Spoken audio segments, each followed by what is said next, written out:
مرد جوان ہو جاتا ہے، احتلام آ جاتا ہے، شادی کرواتا ہے، عورت جوان ہوتی ہے، شادی کرواتی ہے، لیکن مسائل شرعیہ جو ہے نا وہ یاد نہیں کرتے، حیض آ رہا ہے، نفاس ہو رہا ہے، کوئی پتہ نہیں، کوئی خبر ہی نہیں ہے۔ یہ مسئلے جو ہیں یہ یاد کرنا یہ فرض علم کے اندر آتا ہے۔ پی ایچ ڈی کر لی، ڈاکٹریٹ کر لی، یہ کر لیا، فلاں کر لیا، لیکن مسائل شرعی بالکل نہیں آتے، تو یہ تو پتہ چلے گا مرنے کے بعد۔ لہٰذا عورت کو اور مرد دونوں کو چاہیے کہ یہ مسائل جو نا ازبر یاد کریں، رٹا لگائیں، اور اللہ سے توفیق مانگے کہ یا پاک پروردگار عالم ان کو زبانی یاد کرنے اور ان پر عمل کرنے کی توفیق عطا فرما، کیونکہ یہ فرض ہیں۔ اعوذ باللہ من الشیطان الرجیم، بسم اللہ الرحمن الرحیم۔ یسألونک عن المحیض قل هو اذن فاعتزلوا النساء فی المحیض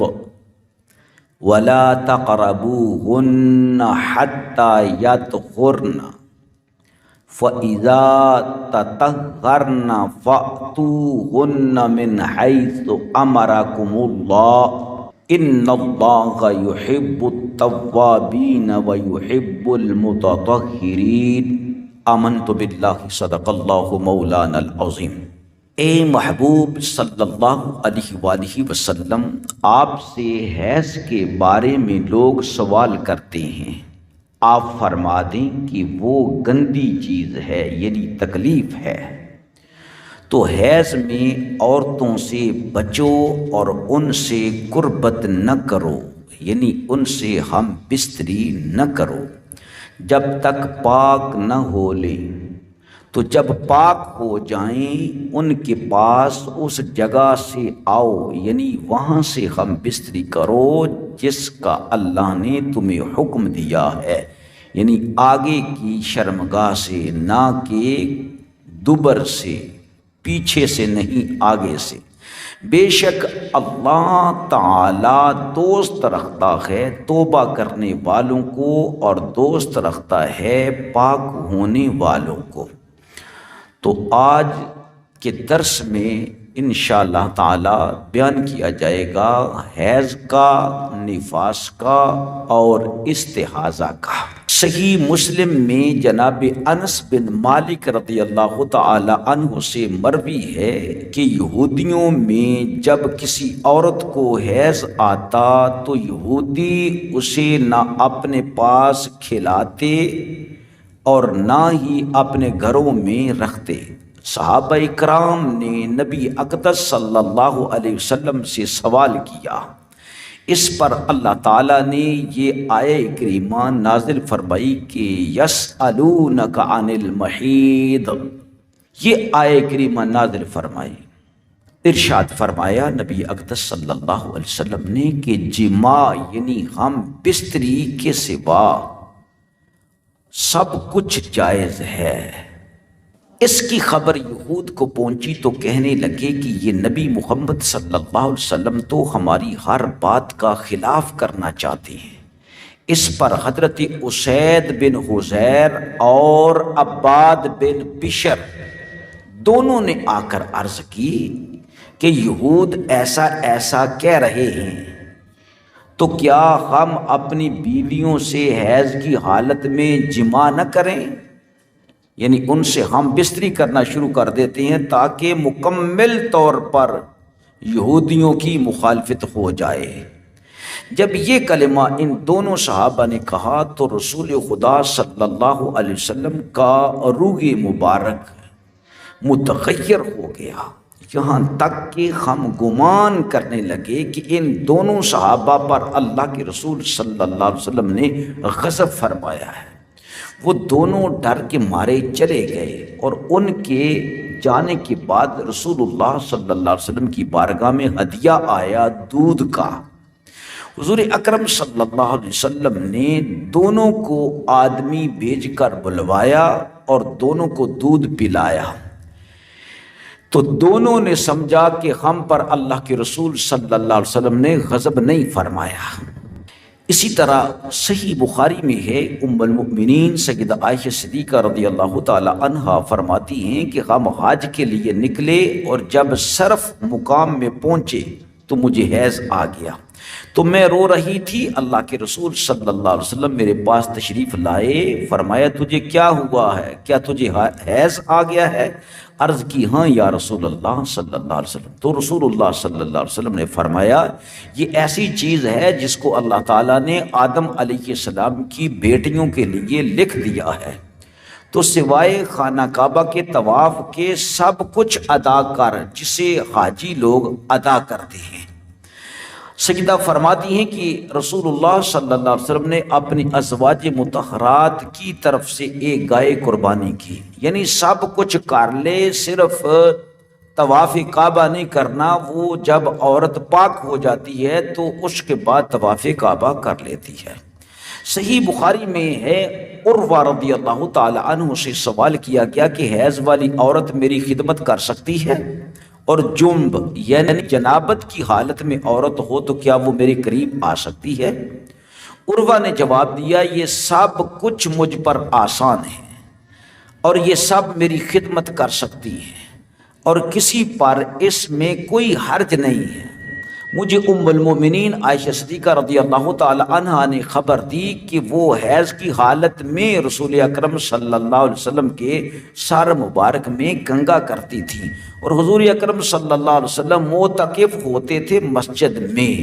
تو اپنے سر مبارک کو میرے قریب کر دیتے تھے اور میں اپنے حجرے میں ہی ہوتی تھی اور رسول اللہ صلی اللہ علیہ وسلم کے سر مبارک کو کنگھی کرتی تھی، کیونکہ مسجد کے بالکل ساتھ ہی حضرت ام المؤمنین عائشہ صدیقہ رضی اللہ تعالی عنہا کا حجرہ مبارکہ تھا۔ تو یہ صرف رسول خدا صلی اللہ علیہ وآلہ وسلم کے لیے خاص ہے کہ آپ اعتکاف کی حالت میں بھی اپنی بیوی سے کنگھی کروا لیا کرتے تھے، اور حضرت ام المؤمنین عائشہ صدیقہ رضی اللہ تعالی عنہا نبی پاک علیہ السلام کے سر مبارک کو دھو بھی دیا کرتی تھی، اور کسی کے لیے اجازت نہیں ہے کہ وہ اپنی عورت سے کنگھی کروائے اعتکاف کی حالت میں یا اپنی بیوی سے سر دھلوائے۔ عورت حیض میں ہو یا جنابت کی حالت میں ہو، یعنی غسل فرض ہو یا نفاس کی حالت میں ہو، تو کیا اس کا جوٹھا کھایا جا سکتا ہے یا نہیں؟ صحیح مسلم میں ام المؤمنین عائشہ صدیقہ رضی اللہ تعالی عنہا سے مروی ہے، فرماتی ہیں کہ زمانہ حیض میں پانی پیتی، پھر حضور اقدس صلی اللہ علیہ وسلم کو وہ پیالہ پانی کا دے دیتی، تو جس جگہ میرا منہ لگا ہوتا تھا حضور اکرم صلی اللہ علیہ وسلم وہیں پر اپنا منہ مبارک، ہونٹ مبارک رکھ کر پیتے، اور حیض کی حالت میں ہڈی سے گوشت نوچ کر کھاتی، پھر حضور اکرم صلی اللہ علیہ وسلم کو دے دیتی، تو حضور اکرم صلی اللہ علیہ وسلم اپنا دہن مبارک شریف یعنی اپنے ہونٹ مبارک اسی جگہ پر رکھتے جہاں پر میرا منہ لگا ہوا ہوتا تھا۔ بخاری اور مسلم میں انہی سے روایت ہے کہ میں حائض ہوتی اور حضور میری گود میں تکیہ لگا کر قرآن پڑھتے تھے۔ حضرت امام مسلم نے انہی سے نقل کیا، سیدہ فرماتی ہیں کہ حضور نے مجھ سے فرمایا کہ ہاتھ بڑھا کر مسجد سے مصلی اٹھا لینا۔ میں نے عرض کی یا رسول اللہ صلی اللہ علیہ وسلم میں تو حائض ہوں، تو نبی پاک علیہ السلام نے فرمایا تیرا حیض تیرے ہاتھ میں تو نہیں ہے، یعنی عورت مسجد میں جا نہیں سکتی لیکن وہاں پر ہاتھ اگر پہنچ رہا ہو کھڑکی میں سے تو کوئی چیز اٹھا سکتی ہے۔ صحیح ہے میں ام المؤمنین سیدہ میمونہ رضی اللہ تعالی عنہا سے مروی فرماتی ہیں کہ رسول اقدس صلی اللہ علیہ وسلم ایک چادر میں نماز پڑھتے تھے جس کا کچھ حصہ مجھ پر ہوتا اور کچھ حضور اکرم صلی اللہ علیہ وسلم پر ہوتا، اس حال میں کہ میں حائض ہوتی۔ ترمذی اور ابن ماجہ ابو ہریرہ رضی اللہ تعالی عنہ سے راوی کہ رسول اقدس صلی اللہ علیہ وسلم نے فرمایا جو شخص حیض والی سے یا عورت کے پیچھے کے مقام میں حیض والی عورت سے کرے یا عورت کے پیچھے سے جماع کرے یا کاہن کے پاس جائے تو اس نے کفران کیا اس چیز کا جو محمد صلی اللہ علیہ وسلم پر اتاری گئی، یعنی قرآن بھی اور ہدایت بھی، ان سب کا اس شخص نے انکار کیا۔ لہذا حائضہ عورت سے اور عورت کے پیچھے والے مقام سے جمع کرنا یہ سخت حرام ہے۔ سیدنا معاذ بن جبل رضی اللہ تعالیٰ عنہ نے عرض کی، یا رسول اللہ، میری عورت جب حیض میں ہو تو میرے لیے کیا چیز اس سے حلال ہے؟ فرمایا تہ بند، یعنی ناف سے اوپر، اس سے بھی بچنا بہتر ہے۔ اگر ناف سے اوپر آدمی شہوت کے لیے جگہ استعمال کرنا چاہے تو وہ کر سکتا ہے، لیکن ناف سے نیچے گھٹنوں تک نہیں۔ اصحاب سنن اربع نے ابن عباس رضی اللہ تعالیٰ عنہ سے روایت کی کہ رسول اقدس صلی اللہ علیہ وسلم نے فرمایا، جب کوئی شخص اپنی بیوی سے حیض میں جمع کرے تو نصف دینار صدقہ کرے۔ ترمذی نے دوسری روایت انہی سے یوں بیان کی ہے کہ جب سرخ خون ہو تو 1 دینار اور جب زرد ہو تو نصف دینار خیرات کرے۔ حیض کی حکمت کیا ہے؟ عورت بالغہ کے بدن میں فطرتاً ضرورت سے زیادہ خون پیدا ہوتا ہے کہ حمل کی حالت میں وہ خون بچے کی غذا میں استعمال ہوتا ہے، اور بچے کے دودھ پینے کے زمانے میں وہی خون دودھ ہو جائے، اور ایسا نہ ہو تو حمل اور دودھ پلانے کے زمانے میں اس کی جان پر بن جائے، یعنی بیمار ہو جائے۔ یہی وجہ ہے کہ حمل اور ابتدائے شیر خارگی میں خون نہیں آتا، اور جس زمانے میں نہ حمل ہو نہ دودھ پلانا، وہ خون اگر بدن سے نہ نکلے تو قسم قسم کی بیماریوں میں عورت مبتلا ہو جاتی ہے۔ اب ڈیٹیل سے حیض کے مسائل سنیں، عورتیں بھی یاد کریں، اور جن کی شادی ہو گئی ہے وہ مرد بھی ان مسائل کو سنیں اور زبانی یاد کریں۔ بالغہ عورت کے آگے کے مقام سے جو خون عادتاً نکلتا ہے اور بیماری یا بچہ پیدا ہونے کے سبب سے نہیں آیا، نہ بیماری کی وجہ سے نہ بچے کے پیدا ہونے کی وجہ سے آیا، ایسا نہیں، اس کے علاوہ اسے حیض کہتے ہیں، اور بیماری سے ہو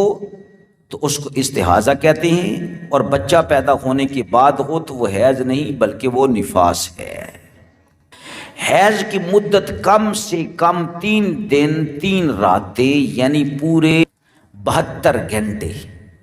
1 منٹ بھی اگر کم ہے تو حیض نہیں، اور زیادہ سے زیادہ 10 دن اور 10 راتیں حیض آتا ہے۔ 10 دن اور 10 رات سے کچھ بھی زیادہ خون آیا تو اگر یہ حیض پہلی مرتبہ اسے آیا ہے تو 10 دن تک حیض ہے، بعد کا استحاضہ، اور اگر اسے حیض آ چکے ہیں پہلے بھی اور عادت 10 دن سے کم کی تھی تو عادت سے جتنا زیادہ ہوا وہ استحاضہ ہے۔ اسے یوں سمجھ لیں کہ اس کو 5 دن کی عادت تھی، ہر مہینے 5 دن حیض آتا تھا، اب آیا 10 دن تو کل حیض 10 دن ہے، اور 12 دن آیا تو 5 دن حیض کے، باقی 7 دن استحاضہ کی، اور اگر 10 دن آیا ہے 10 سے اوپر نہیں پڑا تو سارے دن اب بدل گئے، اب 10 دن اس کا حیض ہے۔ اور ایک حالت مقرر نہ تھی، کسی مہینے 4 دن، کسی مہینے 5 دن، کسی مہینے 6 دن، تو پچھلی بار جتنے دن تھے وہی اب بھی حیض کے ہیں، باقی استحاضہ کے ہیں۔ یعنی آخری بار پچھلی مرتبہ جو 7 دن آیا ہے اور اس بار 10 سے اوپر چلا گیا ہے تو 7 دن حیض کے ہوں گے، اور 7 سے اوپر جتنے دن ہو گئے ہیں وہ استحاضہ کے ہیں، وہ حیض کے نہیں ہیں۔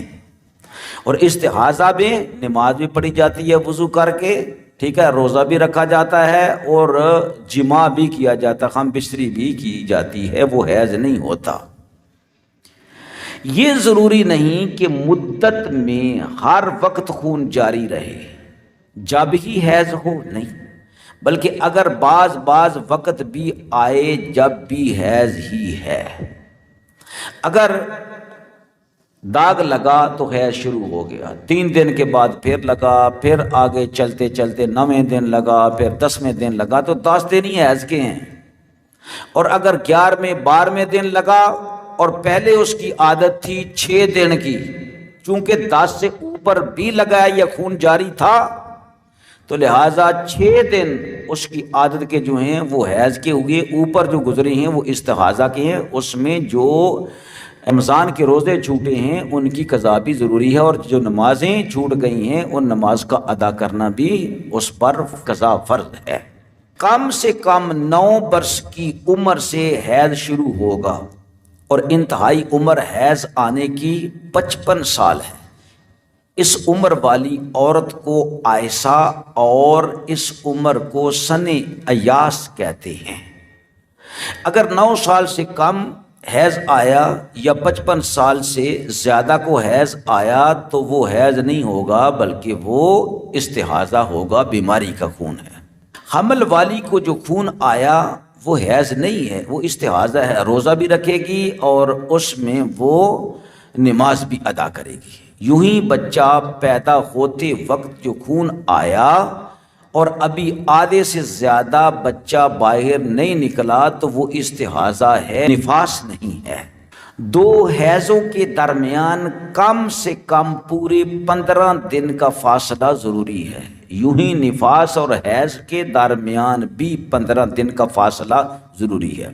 اگر نفاس ختم ہونے کے بعد 15 دن پورے نہ ہوئے تھے کہ خون آیا تو یہ استحاضہ ہے، یہ حیض کا خون نہیں ہے، کیونکہ جب نفاس کا خون پورا ہو گیا تو اس کے بعد 15 دنوں کا گزرنا صفائی کی حالت میں یہ ضروری ہے۔ اگر خون آیا تو وہ نفاس نہیں ہے بلکہ وہ استحاضہ ہے، بیماری کا خون ہے جس میں نماز ادا کی جاتی ہے۔ حیض اس وقت سے شمار کیا جائے گا کہ خون فرج خارج میں آ گیا،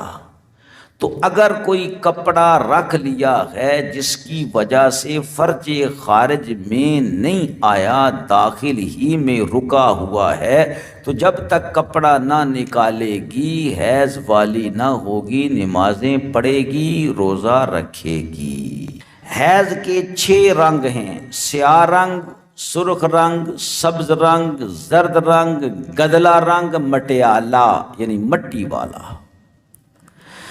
اگر سفید رنگ کی رطوبت آئی ہے تو وہ حیض نہیں ہے۔ 10 دن کے اندر رطوبت میں ذرا بھی میلا پن ہے تو وہ حیض ہے، اور 10 دن رات گزرنے کے بعد میلا پن باقی ہے تو عادت والی کے لیے جو 10 دن عادت کے ہیں وہ حیض ہے، اور عادت سے بعد والے جو دن ہیں وہ استحاضہ، اور اگر کچھ عادت نہیں تو 10 دن رات تک حیض اور باقی 10 دن سے اوپر جو گزرا ہے وہ استحاضہ ہے، اور اگر عادت ہے 6 دن کی تو 6 دن کا حیض ہے، باقی استحاضہ ہے۔ اگر میلا پن دیکھتی آ رہی ہے عورت تو مسئلہ خوب غور سے سمجھنا ضروری ہے۔ گدی جب تار تھی تو اس میں زردی یا میلا پن تھا، بعد سوکھ جانے کی سفید ہو گئی تو مدت حیض میں حیض ہی ہے، اور اگر جب دیکھا تھا سفید تھی اور سوکھ کر زرد ہو گئی تو یہ حیض نہیں ہے، کیونکہ سفید چیز جو ہے نا وہ حیض نہیں ہوتی چاہے وہ بعد میں زرد بن جائے۔ جس عورت کو پہلی مرتبہ خون آیا اور اس کا سلسلہ مہینوں یا برسوں برابر جاری رہا کہ بیچ میں 15 دن کے لیے بھی نہ روکا، کہ 15 دن جو ہیں وہ تو باقی کے ہوتے ہیں، خون نہیں روکا، یعنی 10 دن روک گیا کبھی پھر جاری ہو گیا، کہ 5 دن رکا پھر جاری ہو گیا، ٹھیک ہے جی، 12 دن رکا پھر جاری ہو گیا، خون مسلسل آتا جا رہا ہے، تو سنیں مسئلہ۔ تو جس دن سے خون آنا شروع ہوا اس روز سے 10 دن تک حیض شمار ہوگا، اور 20 دن استحاضہ کے سمجھے، اور جب تک خون جاری رہے یہی قاعدہ برتے کہ 10 دن حیض کے شمار کرے، پھر اس کے بعد 20 دن چاہے خون آتا رہے اس میں نمازیں بھی ادا کریں، ہم بستری بھی کریں، ٹھیک ہے،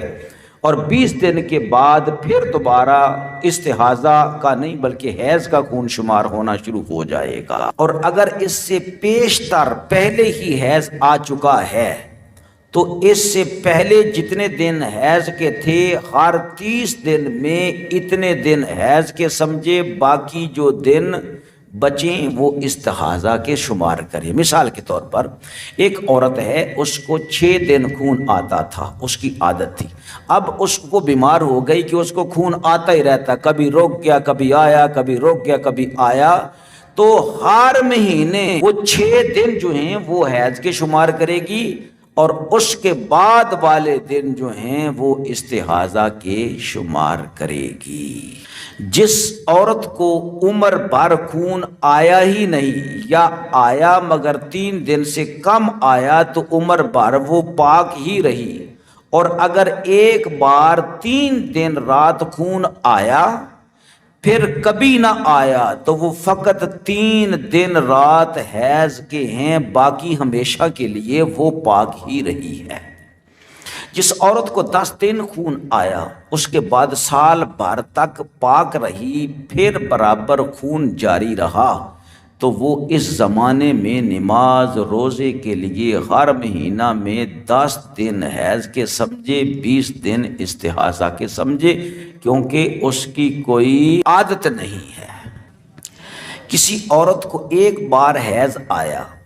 اس کے بعد کم سے کم 15 دن تک پاک رہی، پھر خون برابر جاری رہا، اور یہ یاد نہیں کہ پہلے کتنے دن حیض کے تھے اور کتنے طہر کے یعنی پاکی کے تھے، مگر یہ یاد ہے کہ مہینے میں ایک ہی مرتبہ حیض آیا تھا، تو اس مرتبہ جب سے خون شروع ہوا 3 دن تک نماز چھوڑ دے، پھر 7 دن تک ہر نماز کے وقت میں غسل کرے اور نماز پڑھے، اور ان 10 دنوں میں شوہر کے پاس نہ جائیں، یہ احتیاط ہے۔ پھر 20 دن تک ہر نماز کے وقت تازہ وضو کر کے نماز پڑھے، اور دوسرے مہینے میں 19 دن وضو کر کے نماز پڑھے، اور ان 20 یا 19 دن میں شوہر کے پاس جائے، اور جو یہ بھی یاد نہ ہو کہ مہینے میں ایک بار آیا تھا یا 2 بار، تو شروع کے 3 دن میں نماز نہ پڑھے، پھر 7 دن تک ہر نماز میں غسل کر کے نماز پڑھے، پھر 8 دن تک ہر نماز میں وضو کر کے نماز پڑھے، اور صرف ان 8 دنوں میں شوہر اور اس کے پاس جا سکتی ہے، اور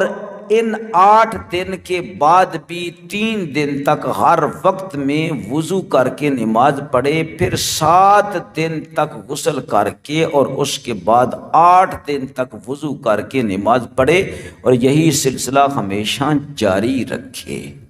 ایک عورت ہے، اس کو 5 دن عادتاً خون آتا تھا، اس کے بعد پاک ہو جاتی تھی۔ اب اس مہینے کیا ہوا کہ اس کو داغ لگا، پھر اس کو 11ویں دن داغ لگا، تو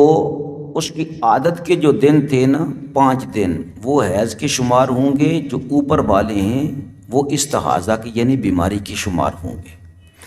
اور اگر اس کو داغ لگا پھر 10ویں دن جا کر داغ لگا، تو یہ 10 دن جو ہیں اس کے حیض کے ہیں۔ اگر 10 دن کے اوپر نہ خون آیا نہ داغ لگا تو اس کے تمام دن جو ہیں وہ حیض کے ہوئے۔ اسی طرح ایک عورت ہے کہ اس کو 5 دن حیض آتا ہے، اس بار کیا ہوا کہ اس کو حیض چلتا گیا کہ 10 دن پر جا کر رکا، تو اب یہ اس کے 10 دن جو ہے وہ حیض کے ہو گئے۔ اور اگر تھوڑا سا اوپر جا کر رکا یعنی 11ویں دن رکا یا 12ویں دن رکا، تو اب وہ عادت کے دن جو اس کے 5 ہیں ان دنوں میں وہ حیض ہوگا، اور جو اوپر کے دن ہیں سارے کے سارے وہ استحاضہ، یعنی 10 سے کم 10 دن تک خون رک جائے تو پھر سارا حیض، اگر 10 سے اوپر چلا جائے تو اپنی عادت کے دنوں میں وہ حیض ہوگا، اور جو بعد میں اوپر گیا ہے 11ویں 12ویں 13ویں دن تک وہ سارا کا سارا بیماری ہے، استحاضہ ہے۔ ایک عورت کو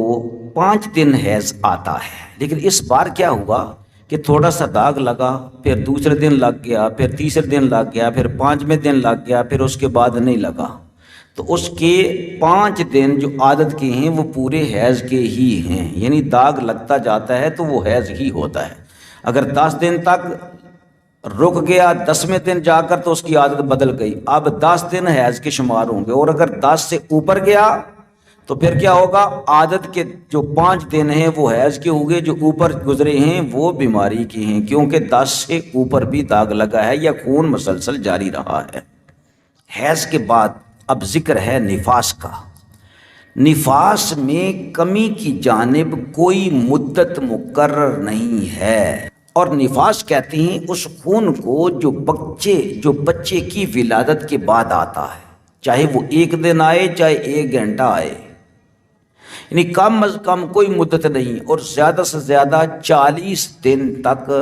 نفاس آتا ہے۔ اس کے بعد اگر خون آیا تو وہ نفاس نہیں بلکہ استحاضہ ہے، بیماری کا خون ہے۔ نفاس میں کمی کی جانب کوئی مدت مقرر نہیں،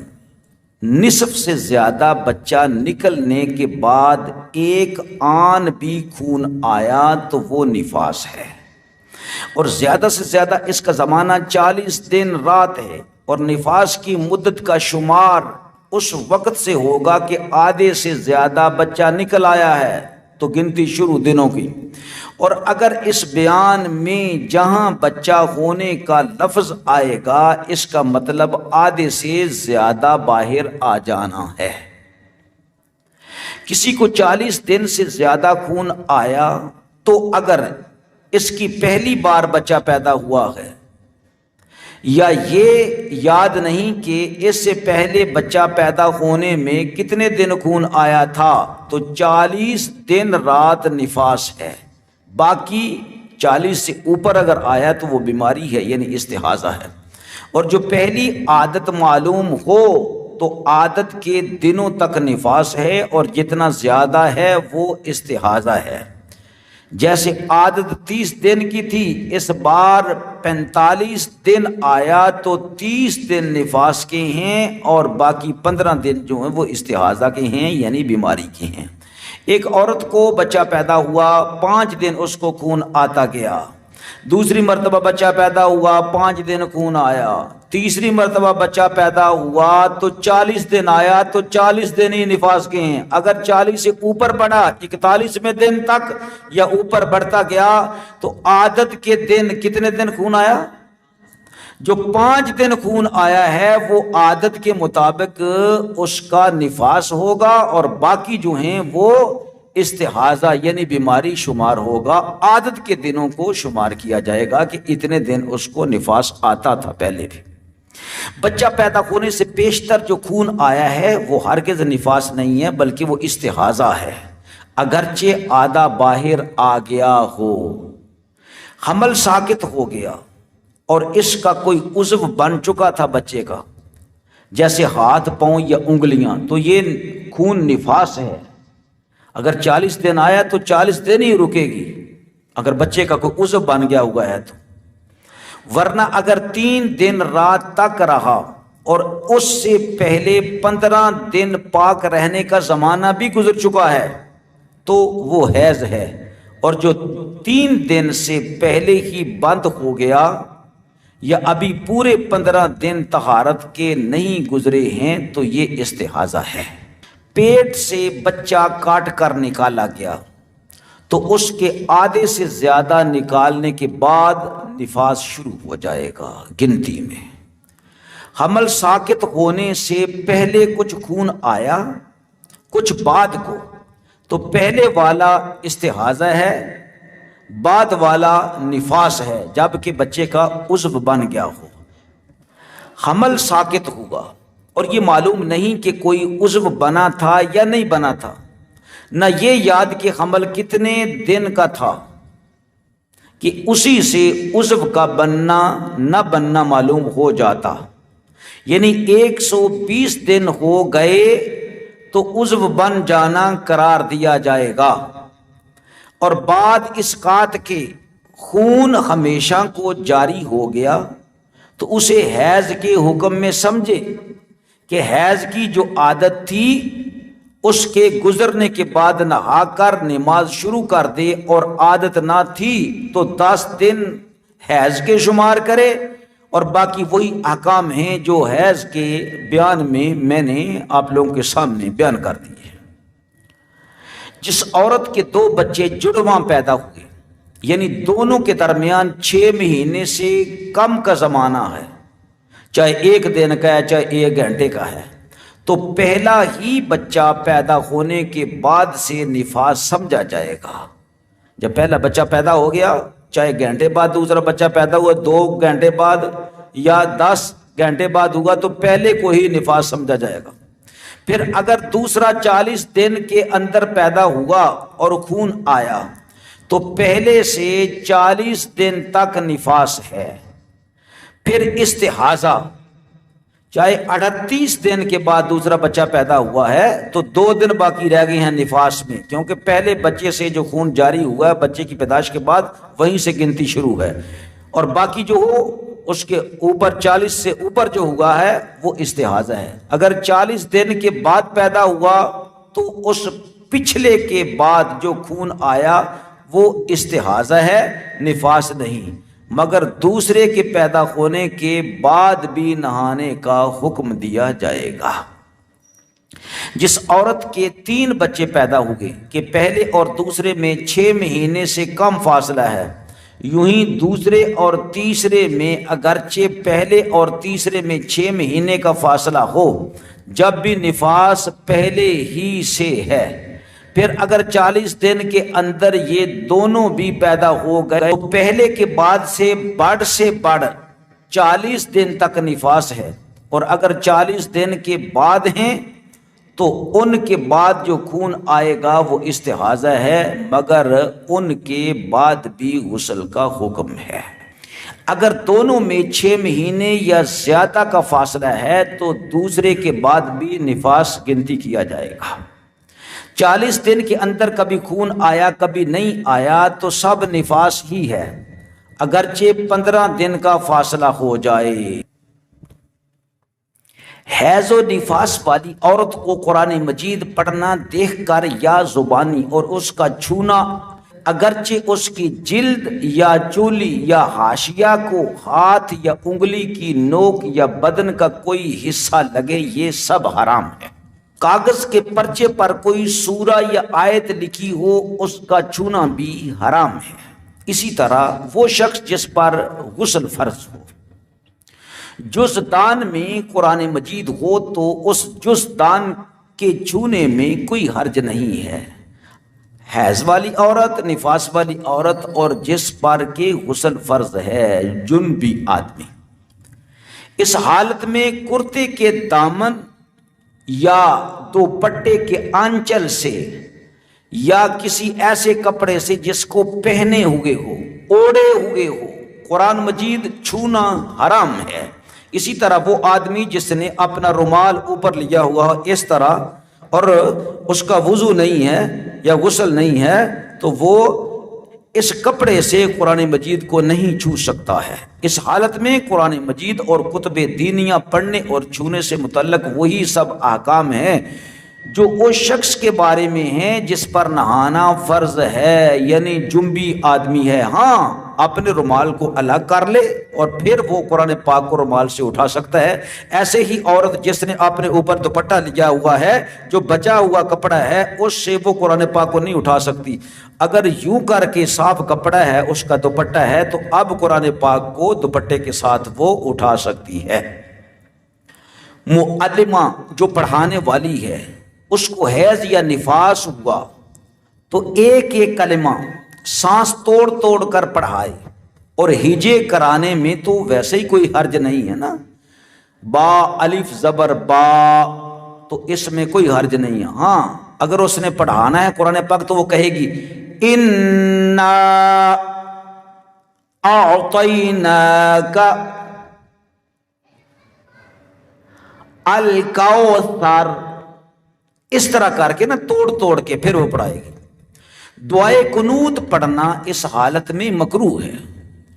اور اللہم انا نستعینک سے بالکفار ملحق تک دعائے قنوت ہے۔ قرآن مجید کے علاوہ اور تمام اذکار یعنی کلمہ شریف پڑھنا، درود شریف وغیرہ پڑھنا بلا کراہت جائز ہے، بلکہ مستحب ہے، اور ان چیزوں کو وضو یا کلی کر کے پڑھنا بہتر ہے، اور ویسے ہی پڑھ لیا جب بھی حرج نہیں ہے، اور ان کے چھونے میں بھی حرج نہیں ہے۔ ایسی عورت کو اذان کا جواب دینا جائز ہے، ایسی عورت کو مسجد میں جانا حرام ہے، اسی طرح جنبی آدمی کو مسجد میں جانا حرام ہے۔ اگرچہ چور یا درندے سے ڈر کر مسجد میں چلی گئی تو جائز ہے، مگر اسے چاہیے کہ تیمم کر لے۔ یوں ہی مسجد میں پانی رکھا ہے یا کنواں ہے جو مسجد میں ہے اور کہیں اور پانی نہیں ملتا تو تیمم کر کے جانا جائز ہے۔ عیدگاہ کے اندر جانے میں حرج نہیں ہے، ہاتھ بڑھا کر کوئی چیز مسجد سے لینا جائز ہے۔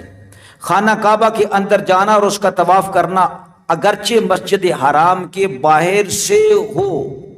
ان کے لیے حرام ہے۔ اس حالت میں روزہ رکھنا اور نماز پڑھنا بھی حرام ہے، لیکن جو جنبی آدمی ہے اس پر روزہ فرض ہی ہے اور نماز بھی فرض ہے، اسے چاہیے کہ غسل کر کے یہ دونوں کام کرے۔ ان دنوں میں نمازیں معاف ہیں، ان کی قضا بھی نہیں ہے، اور روزوں کی قضا اور دنوں میں رکھنا فرض ہے، یعنی نماز ادا نہیں کرے گی حیض والی اور نفاس والی عورت، اور نہ ہی نماز کی قضا کرے گی۔ روزہ نہیں رکھے گی لیکن روزے کی قضا اس پر لازم ہے کہ وہ سال بھر جب وہ چاہے وہ اپنے روزے جو ہے نا وہ قضا کرے۔ نماز پڑھتے میں حیض آ گیا یا بچہ پیدا ہوا تو وہ نماز معاف ہے، البتہ اگر نفل نماز تھی تو اس کی قضا واجب ہے۔ نماز کے وقت میں وضو کر کے اتنی دیر تک ذکر الہی، درود شریف اور دیگر وظائف پڑھ لیا کرے جتنی دیر تک نماز پڑھا کرتی تھی، تاکہ اس کی عادت بنی رہے۔ حیض والی کو 3 دن سے کم خون آ کر بند ہو گیا تو روزے رکھے اور وضو کر کے نماز پڑھے، نہانے کی ضرورت نہیں ہے۔ جتنے شک میں گزرا کہ شاید مجھے حیض آیا ہے تو وہ اتنے دن جتنے دن وہ خون آیا ہے 3 دن سے کم، اتنے دنوں کی نماز بھی قضا کرے گی اور اتنے دنوں کے روزے بھی۔ پھر اس کے بعد اگر 15 دن کے اندر خون آیا تو اب نہائے اور عادت کے دن نکال کر باقی دنوں کی قضا پڑے۔ کیوں کہ اس کے جو عادت کے دن ہیں وہ حیض کے شمار کیے جائیں گے، چونکہ 10 دن سے اوپر بھی داغ لگا ہے یا خون آیا ہے تو عادت کے دن حیض کے ہو گئے اور باقی دن جو ہے نا وہ استحاضہ کے ہو گئے۔ جس عورت کو 3 دن رات کے بعد حیض بند ہو گیا اور عادت کے دن ابھی پورے نہ ہوئے، یا نفاس کا خون عادت پوری ہونے سے پہلے بند ہو گیا تو بند ہونے کے بعد ہی غسل کر کے نماز پڑھنا شروع کر دے، عادت کے دنوں کا انتظار نہ کرے۔ پھر دیکھے کہ اگر 10 دن کے اندر پھر داغ لگ گیا تو 10 دن حیض کے ہو گئے، اور اگر 10 دن سے اوپر گیا تو جو اس کی عادت کے دن تھے وہ حیض کے شمار ہو گئے اور بعد والے جو ہیں وہ استحاضہ کے شمار ہو گئے۔ روزے کی حالت میں حیض یا نفاس شروع ہو گیا تو وہ روزہ جاتا رہا، اس کی قضا رکھے۔ فرض تھا تو قضا فرض ہے اور نفل تھا تو قضا واجب ہے۔ حیض و نفاس کی حالت میں سجدہ شکر اور سجدہ تلاوت بھی حرام ہیں، اور آیت سجدہ سننے سے اس پر سجدہ واجب نہیں ہے، کیونکہ یہ اس حالت میں ہے کہ نہ اس پر نماز ہے نہ اس پر کوئی سجدہ ہے، حیض میں ہے اور نفاس میں۔ ہم بستری یعنی جماع اس حالت میں حرام ہے کہ عورت نفاس میں ہو یا حیض میں ہو۔ ایسی حالت میں جماع جائز جاننا کفر ہے، جماع کرنا حرام ہے، ہم بستری کرنا حرام ہے، اور اگر یہ گمان کرے کہ جائز ہے تو یہ کفر ہے، اور حرام سمجھ کر لیا تو سخت گناہ گار ہوا، اور اس پر توبہ فرض ہے۔ اور آمد کے زمانے میں کیا تو 1 دینار اور قریب ختم کے کیا تو نصف دینار خیرات کرنا مستحب ہے۔ یعنی حیض شروع ہوا ہے، ہم بستری کر لی ہے، خون سرخ رنگ کا ہے تو 1 دینار وہ صدقہ کرے گا، اور اگر بالکل خون بند ہونے کے قریب ہے، یعنی حیض کی مدت جو ہے نا وہ ختم ہونے کے قریب ہے، پھر کر لیا حیض کی حالت میں یا نفاس کی حالت میں، تو پھر کتنا؟ آدھا دینار وہ خیرات کرے گا، یہ مستحب ہے۔ اس حالت میں عورت حیض میں ہے یا نفاس میں ہے، ناف سے گھٹنے تک عورت کے بدن سے مرد کا اپنے کسی عضو سے چھونا جائز نہیں ہے، جبکہ کپڑا وغیرہ حائل نہ ہو، ننگی حالت میں چھونا ناجائز ہے، شہوت سے ہو یا بے شہوت دونوں طریقے سے ناجائز ہے، اور اگر ایسا حائل ہو یعنی درمیان میں ایسی چادر ہو کہ بدن کی گرمی محسوس نہ ہوگی تو پھر اس کو چھونا، اس کے اوپر لیٹ جانا وہ کوئی حرج نہیں ہے۔ ناف سے اوپر اور گھٹنے سے نیچے چھونے یا کسی طرح کا نفع لینے میں کوئی حرج نہیں ہے، یوں ہی بوس و کنار کرنے میں، چومنے میں کوئی حرج نہیں ہے۔ اپنے ساتھ کھلانا یا ایک جگہ سونا جائز ہے، ایک دوسرے کا جھوٹا پینا جائز ہے، بلکہ اس وجہ سے ساتھ نہ سونا کہ یہ حیض میں ہے یا نفاس میں ہے یہ مکروہ ہے، ویسے نہ سوئے وہ الگ بات ہے۔ اس حالت میں عورت مرد کے ہر حصہ بدن کو ہاتھ لگا سکتی ہے۔ عورت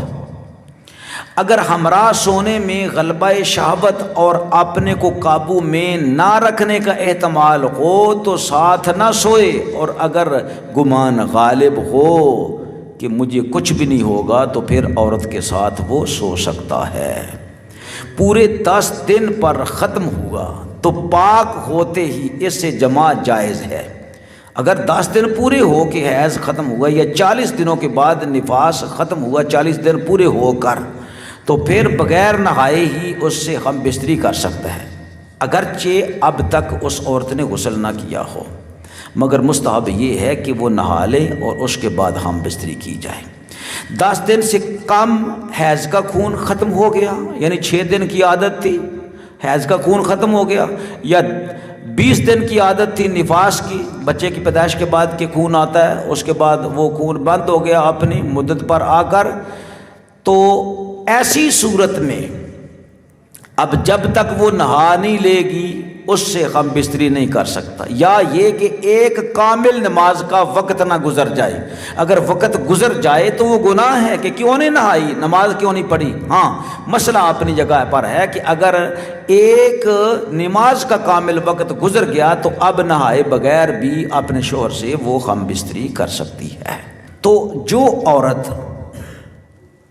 حیض میں نہیں